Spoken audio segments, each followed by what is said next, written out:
درس 2 هستیم، پایه 8م، کلاس 8 و 6.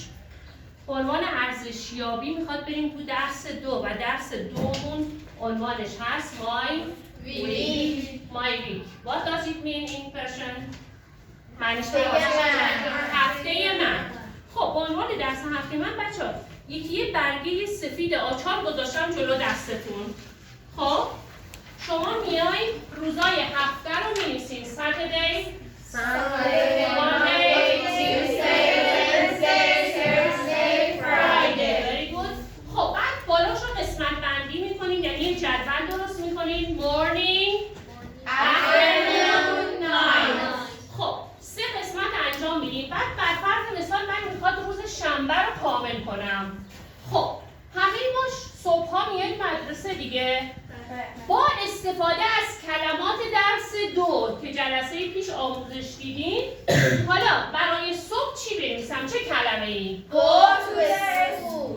خب حالا بعد از ظهرش یکی از اون واژه‌ها یا اینکه واژه دیگری رو که بلدی بنویس. مثلا من میخواد بنویسم یکی میخواد بنویسه استراحت ریلکس، یکی میخواد بنویسه مطالعه دروس. چی بنویسه؟ Study lessons. Very good. خب برای شب مثلا من میتونم بنویسم watch TV. یا اینکه ریلکس یا اینکه اسلیپ یا اینکه هر چیزی که دوست داشتی. حالا من واچ تیوی رو میزنم.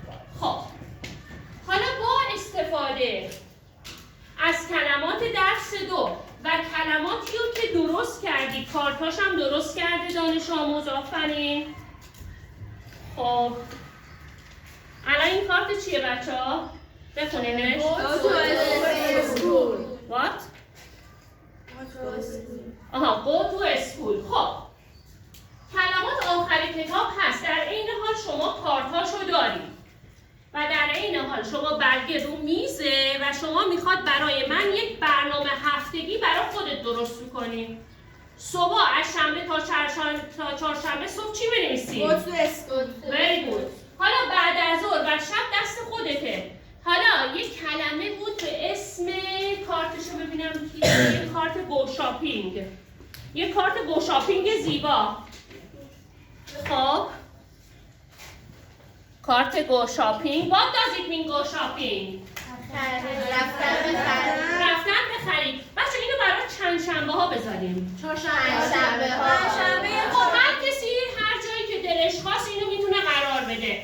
یک کلمه هم هست که صبح‌های جمعه بعضیا میرن انجام میدن. صبح‌های جمعه. Climb the mountain. What؟ Climb the شما mountain. تصویرشو بده. خب بچه‌ها کارت‌های خیلی زیبایی درست کردن. Climb a mountain. Climb a mountain. Very good. خب شما بچه‌ها 20 دقیقه زمان دارین. به عنوان ارزشیابیتون حساب میشه که زیبا برنامه تو درست کنی.